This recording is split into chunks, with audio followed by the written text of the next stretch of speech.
All right, so today we're really focusing on system integration, specifically that challenge of mixing old and new display tech in one setup. Right. We're doing a deep dive on the Blustream SP12CS.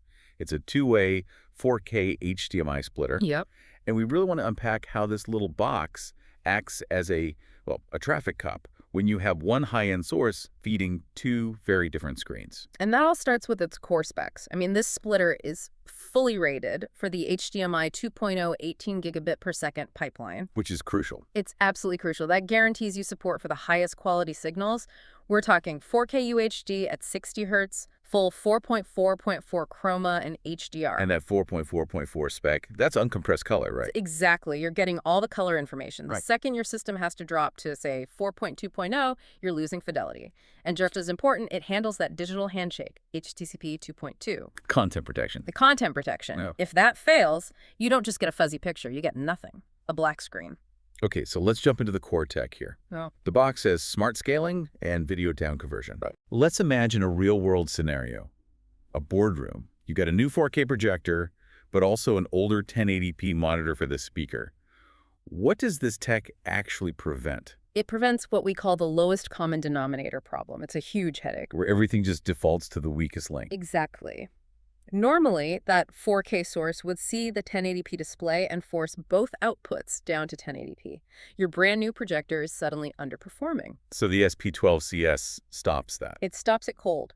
The smart scaling looks at that 1080p display and it performs a real-time down conversion just for that output. Just for that one. Just for that one. So the other output, the one going to your high-end projector, still gets the maximum original signal. Full 4K, 60 hertz, 4.4.4. It's like an intelligent bridge. That sounds incredibly complex for a small box. Yeah. I do notice it still has manual controls, these little DIP switches. It does. There's a 2-pin switch for the smart scale control, but also a 4-pin one for advanced ED management.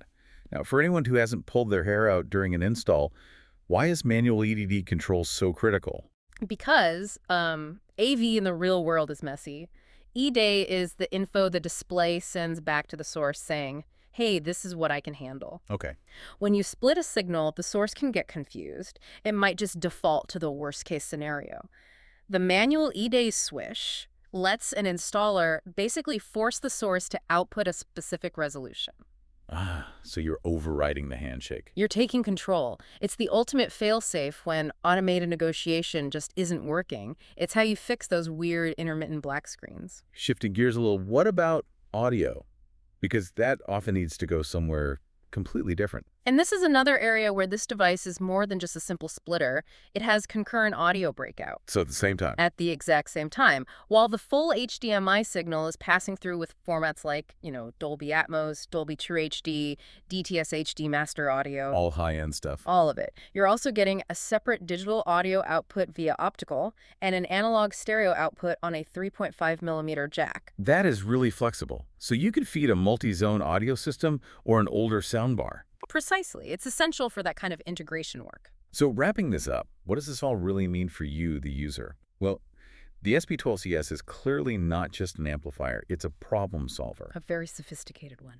It makes sure your high-end 4K 60 Hz 4.4.4 content doesn't get hamstrung by older gear. It bridges that compatibility gap with smart scaling, handles HDCP 2.2, and it's all in a compact, mountable package. Right. And this kind of brings up an interesting question for you to think about. We've seen that this hardware lets displays from, ancient 480i all the way up to full 4K coexist. A huge range. A huge range. So the question is, by using powerful, intelligent hardware like this, are we extending the useful life of perfectly good screens, or are we just making it too easy to delay the necessary upgrade and standardization of our AV systems? It's that classic debate, future-proofing versus practical lifespan extension.